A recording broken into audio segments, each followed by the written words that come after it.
qaar ka mid ah hooyooyinka waxgaradka iyo dhalinyarada qaybaha kala duwan ee xaafadda Dhuurta ee magaalada Burco ayaa cabasho xoogan ka muujiyay wada halbowlo ah oo isku xidha xaafadaasi iyo suuqa Dhuurta oo goday iyo nadaafad xumo soo food saartay waxaanay baaq u direen madaxweynaha Soomaaliland Muuse Biixi Cabdi waxa ka mid ah hadaladoodii sidatan waxa weeyaan dooda waxaan ka codsanaynaa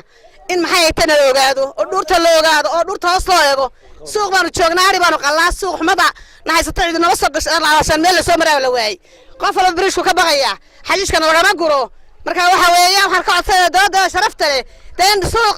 qofka inaga rasi waxa loo yimaado oo la eego oo nadaafada laga shaqeeyo oo bariishka laga sameeyo haye cashuur bana laga guro magaalada laga guro maxay tahay anagu dawladda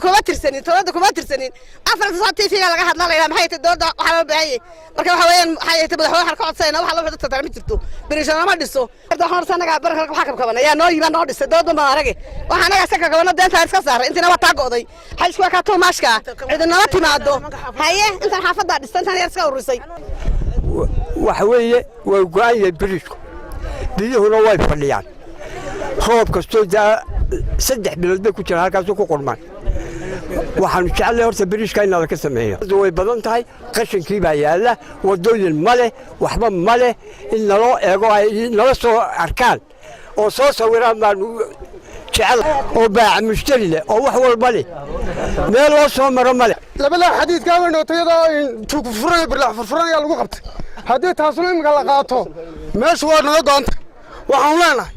qolaan deegaankaan dooranay ama labada ku sareeyo hada ama labada ku hooseeyo hadane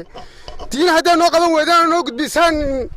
salteeko ama yiriso noo gudbisaan meeshii dawaan qalay islaam ilaahay baan qalay magaalada wadada loogu sameystay doorashada ee wax kale loo qaban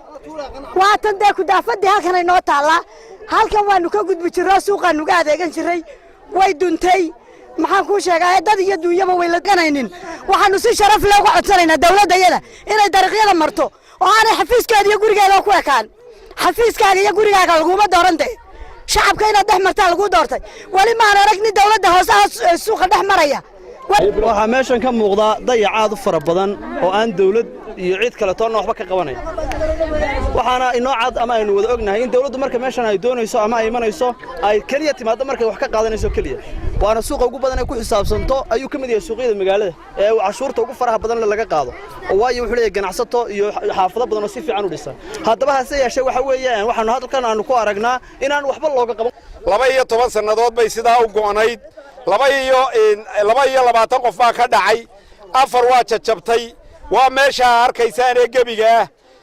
intaaba dawladda hoose waa arkaysay kabka dhexe ee dawladda dhexe ay bixisay ay ku doodayay maayirku awleeyay gabiilay iyo berbera naga qaadatay halkaas oo kale loogu soo dhiibi jiray maalin qura ismu soo dul taagin burca iyayna muraad kala dooran maynay hadduu burca waxba ka qaban waado wax u qaban waado annaga gacanta kaga qabanayno reerkuna geed buleeya lagu xidhan ninka dawladdu amar degdega aanu ka rabnaa dawladda inay qabanayso iyo inaanay waxa aan leeyahay maayirkii hadduu magaalada gabay oo annagu aanu keennay aanu maanta ka soo horjeedno ciddii ugu dambaysay aanu nahay wardee madaxweynuhu haddaanu raalli burco kaga ahayn inuu dhibaatadaas madaxa loo saaro oo sidaa loogu eego ha qabta iminka si degdeg ah u qabto war ma araryuubu u waay waxaan kuu sheegayaa madaxweyne afar casho haddaad wax ka qaban weydo in la isweydiiyo ayaanu kuu sheegaynaa annagoo burca